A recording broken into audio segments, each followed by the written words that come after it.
এই ম্যাথটাতে বলা হচ্ছে ফাংশন দেওয়া আছে ax plus B divided by bx ax plus C x plus B divided by x plus C ফাংশনটা গোলকমান বা ফাংশনটা যদি আমরা প্লট করে দেই, সাপোজ x এর মান 1 বি এর মান 1 বি এর মান 1 ধরে, তাহলে এরকম একটা গ্রাফ পাবো আর কি। ঠিক আছে, এখানেও কোনো লঘুমান নাই বা গুরুমান নাই। দেখি f ড্যাশ x বের করি আমরা। u বাই v এর সূত্র, v কে রেখে u কে ডিফারেন্সিয়েশন, v কে রেখে দিলাম u কে ডিফারেন্সিয়েশন, ax কে করলে a থাকবে, b কে করলে 0 মাইনাস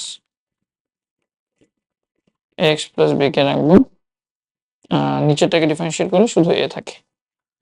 তাহলে আলটিমেটলি আমরা এটাকে যদি সিম্পলিফাই করার চেষ্টা করি, কি পাবো দেখি।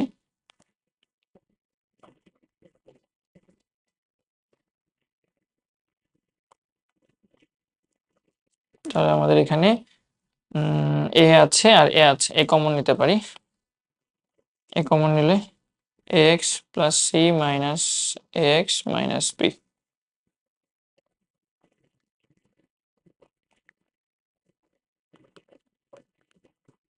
উপরে যদি আমরা কাটাকাটি করার চেষ্টা করি, আমাদের এখানে ax আর ax কাটাকাটি যাবে, তাহলে থাকবে ac মাইনাস ab। এখন দেখো, যা x এর কোনো বাস্তব মানের জন্য শূন্য হতে পারে না। শূন্য হতে পারে? শূন্য হবে না। কেন হবে না শূন্য? খেয়াল করে দেখো, আমি যদি এটা ইকুয়াল টু 0 ধরি, আর আর গুণ করে এটা তো 0 হয়ে যাচ্ছে, থাকবে AC minus AB equal to 0। এবং এখানে কোনো এক্স জাতীয় কোনো রাশি আছে? এক্স এর কোনো মান পাচ্ছ তুমি? এক্স তো কোনো মান পাচ্ছ না। তাহলে এক্স এর কোনো মানের উপর আসলে এই ফাংশনটা শূন্য হওয়াটা ডিপেন্ড করে না, সোজা কথা। ঠিক আছে, তাহলে বলতে পারি সুতরাং